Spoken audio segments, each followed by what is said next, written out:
ešte obdarovaní, ale to je na začiatok povedané. Pán Janošovský, chcem poprosiť, chodte sa slova. Organizujte.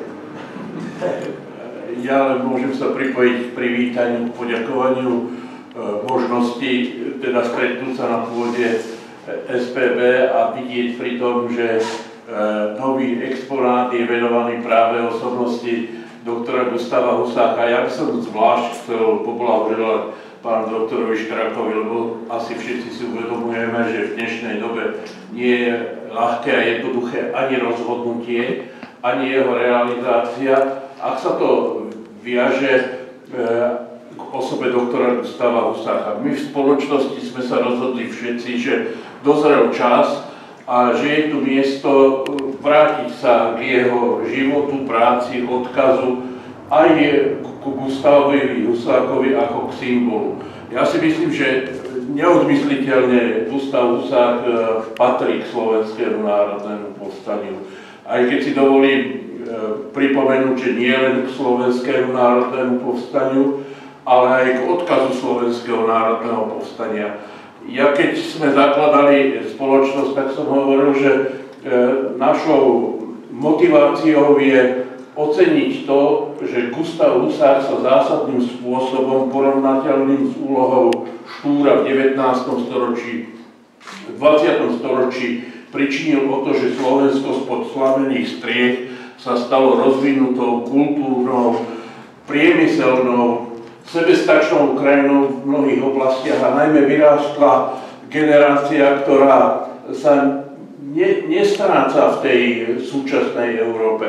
Takže ak hovoriť o súčasnosti, tak treba počiarknúť, že mnohí tí, ktorí získali vysokoškolské vzdelanie, ktoré získali spoločenskú prax, ktorí premysleli slovenskú existenciu, tak sa to mohlo stať aj vďaka jeho celoživotnému úsiliu.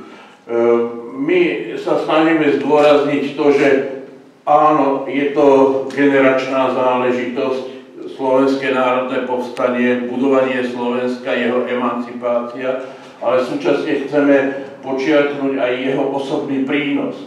Bez ľudí, ako bol Gustáv Husák, ktorí vyšli z malej dedinky pri Bratislave a došli na Pražský hrad, by nebola možná naša súčasnosť. A ja tak pre tých, ktorí sú ctiteľmi samostatnosti a zvrchovanosti Slovenska pripomínam, že Slovensko je v hraniciach, v intenciách, v štruktúre, v politickej charakteristike Slovenskej republiky tak, ako vznikla zákonom o Československej federácii v roku 1968.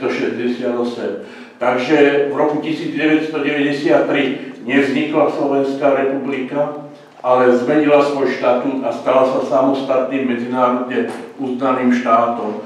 Takže všetci, celé Slovensko by malo s rešpektom zhliadať osobe Gustáva Husáka. No a mňa zvlášť teší, že sa tu stretávajú ľudia, pre ktorých to nie je nejaká bežná spoločenská povinnosť, ale je to vyjadrenie tlkotu, tónu, charakteru ich srdca. Takže veľmi pekne ďakujeme, pán doktor Škrajko, za vašu iniciatívu. Veľmi pekne ďakujeme všetkým, ktorí prišli a ja verím, že budeme tu mať ešte príležitosť porozprávať sa o mnohých aspektoch, ktoré v takom krátkom, spontánnom vystúpení nie je možné zachytiť. No a zaželajte nám, ak môžete, akože že mnoho úspechov, aby to nebola posledná úspešná akcia spoločnosti, aby sme vedeli pokračovať. Maličkú poznávačku na 22. septembra chystáme na Poľanu stretnutie so spoločnosťou Josipa Broz Tita a s rodiacou sa spoločnosťou generála Slobodu. Takže chceli by sme založiť aj takú tradíciu, že existujú v Európe silné osobnosti, ktoré sa môžu vyjadriť aj k tomu, čo sa aktuálne deje.